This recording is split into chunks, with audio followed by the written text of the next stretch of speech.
The night had a chill that crept into my bones as I laced up my running shoes, determined to shed the pounds gained from too many nights spent on the couch, watching TV and eating pizza.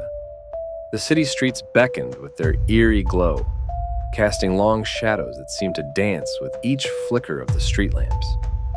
As I jogged through the dimly lit streets, my breath forming wisps of vapor in the cold air, I noticed him, the smoking man.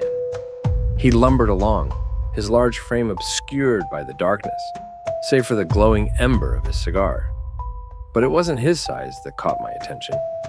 It was the incongruity of seeing someone smoke while jogging. Our paths converged, and as we neared each other, he collided with me, his shoulder slamming into mine with deliberate force. Was it intentional? I couldn't be sure, but I brushed it off, attributing it to the narrowness of the sidewalk. But then it happened again.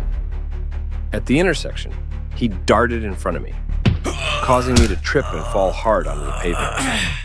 Anger boiled within me, but before I could confront him, he vanished into the night.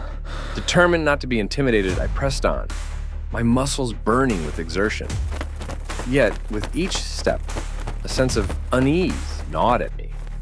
I scanned the shadows, half expecting the smoking man to emerge once more. And emerge he did. With a sudden jolt from behind, I found myself sprawled on the asphalt, narrowly avoiding being struck by an oncoming car. Through the haze of adrenaline, I glimpsed his silhouette, wreathed in smoke and malice. The honking horn from the insensitive driver for me to get out of the way distracted me momentarily, and when I looked back over, the smoking man was gone. Fury surged within me. I swore vengeance, vowing not to let him bully me any longer. Only a few minutes had passed, and I see him coming in my direction. I determined that he will not go unpunished. But as I confronted him, delivering a blow of my own, I stumbled backwards, realizing the futility of my rage. He stood unyielding, the epitome of calm amidst chaos. With a sinking heart, I panicked and I fled, my legs pumping with desperate urgency. Yet, no matter how fast I ran, he pursued me with his presence, an ominous specter at my heels.